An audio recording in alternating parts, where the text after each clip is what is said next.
So I was going to Africa, and I want to learn different things about Africa. What does an American black know about Africa?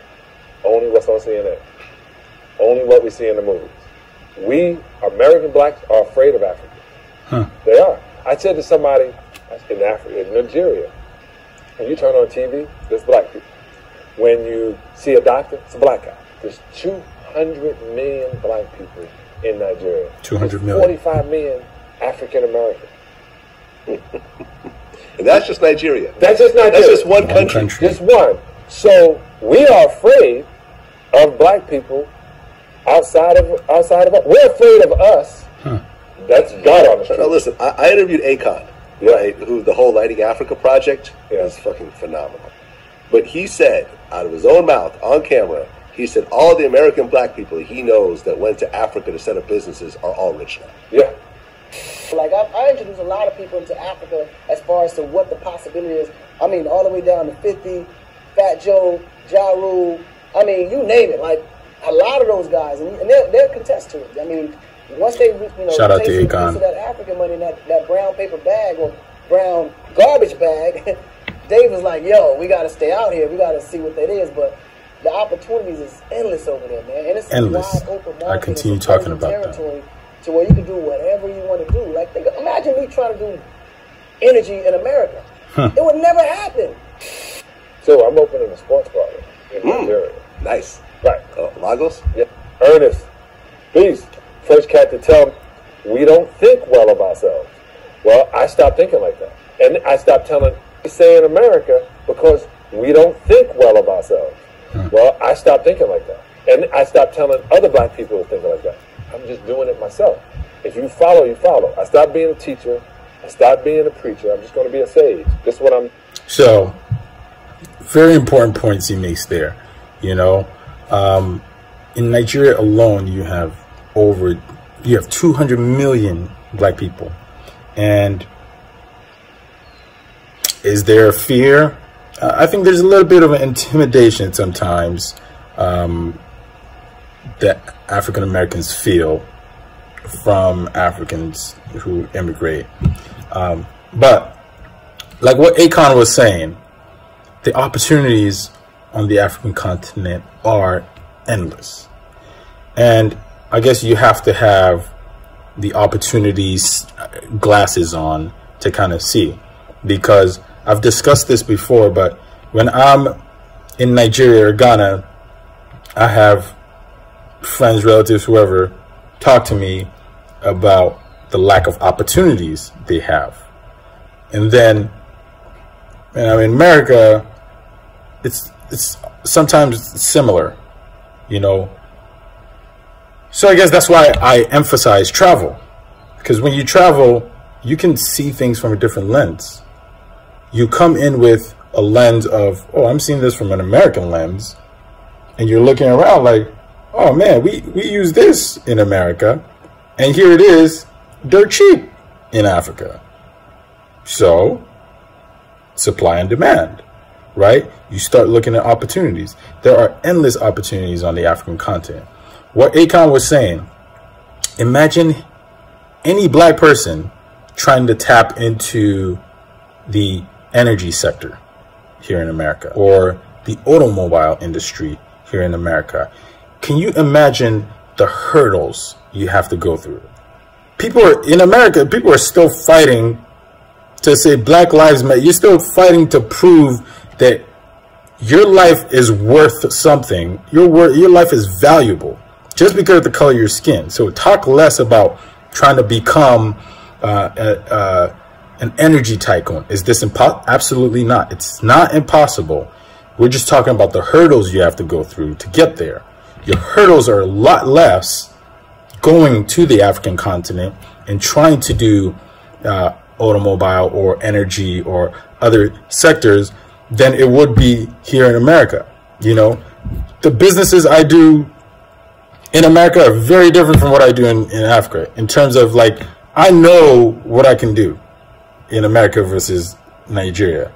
You know, even the real estate industry was a little challenging. So there's like a ceiling you get to here in America that you don't have those sort of ceilings, you know, on the African continent. You're not capped at a certain point. You can be a billionaire, you know, and you would just be just fine. You've got Dangote, you've got a bunch of people, you know, you have the Indimis, you have the, you know, Atedola, you have a lot of people, a lot of black billionaires. So there's a lot more opportunity on the African continent.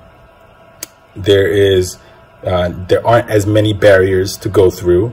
You know, there's politics, you got to know people, yeah, but it's nothing compared to what you go through here in the States. So you have a lot more opportunities, tons of, in anything, you know. You just have to be willing to put in the work, put in the time, and actually be there, actually go there. You can't do it from here. Trust me, we've tried doing business internationally, being based here in the States and trying to do something in Nigeria. Every single person I know that has tried to do that has lost money, lost time, lost relationships, because it's a hassle. So you have to have a foothold on ground in order to do those things. So, but the opportunities are endless. You can do anything and succeed and do very well on the African continent, especially as a black person. As a black American, I highly suggest and recommend that you do visit. Don't be too intimidated, you know, visit. You know, there's hurt. No, people spend money to go to Europe and the Caribbean and, you know, Latin America, and the last place they want to go is the African continent, when we have some of the most beautiful resorts.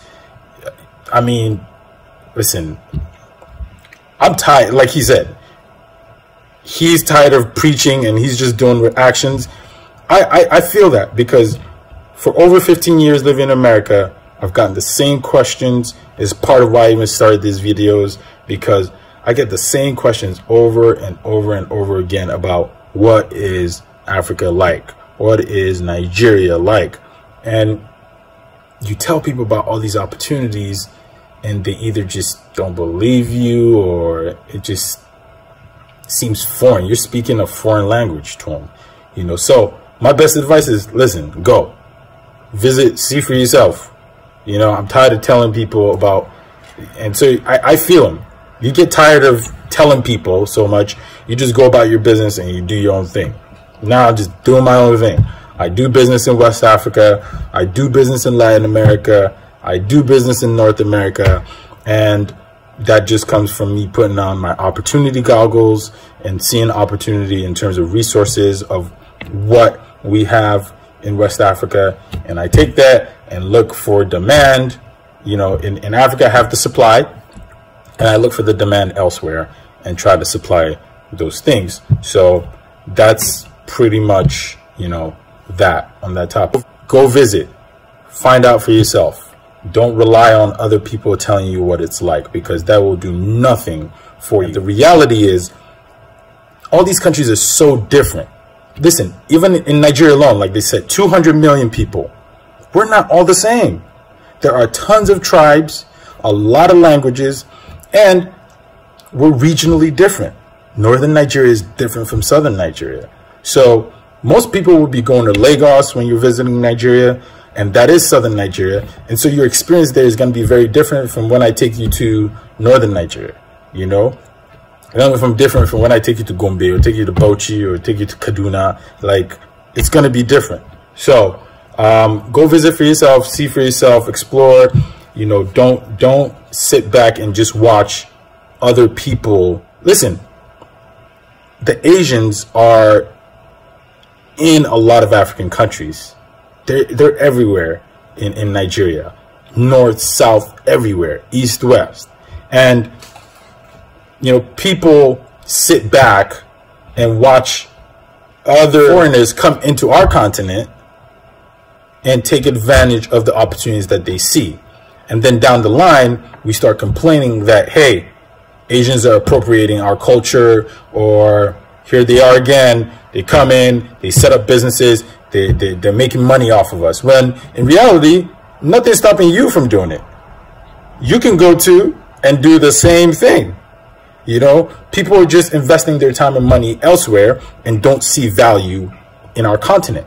other people see value and they take the opportunity, they take the risk, and they go and find it for themselves. They'll fail, but at least you fail trying, and you get better with each one. So you got to go out, you got to invest in yourself, you got to take the risk. Don't sit back and watch other, you know, races and other people and other cultures come and take or come and take the risk for a potential reward.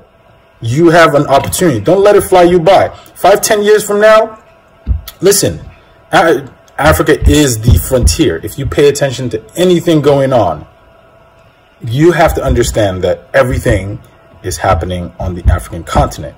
And you're either going to take advantage of it now, or that ship is going to sail and it's going to be gone forever, or a very, very long time. So my challenge to all black people in the diaspora, go visit Africa. Pick a country and go visit, you know, and you will see opportunities. You will change your life. You will feel rooted. You will feel great about yourself. You will make relationships. And that's the biggest thing. It's all about relationships. You will have relationships on the African continent now that you never did. Like, most African Americans are disconnected from the African continent. Oftentimes, I'm the only connection to the African continent that they may have in terms of a more direct connection. And so they rely on me to tell them all these stories about the continent and where they're from. Yet I'm trying to explain to you that where I'm from could be very different from where you're from. Northern Nigeria, I could be telling you stuff that I'm telling you about Hausa culture or Northern Nigerian culture that you meet another Nigerian and he's like, oh no, it's not like that. Well, that's because he's from the South. He's probably Yoruba or Igbo and they have a totally different thing. Or you see him wearing something and you see me wearing something different and you're like, wait, how come, but you're both Nigerian? Yes, you know, we're different. You know, people in the South of America are different from people in the East. Different swag, different way of dressing, different way of talking, you know, so you have differences. You got to go out and experience it for yourself. And that will be really the most or the best advice I would give you. That's that. I'm Shalom. Subscribe to my channel. Shoot me a message. I want to get some feedback from you. Tell me what you think. And if you have any questions, I'd be happy to answer them.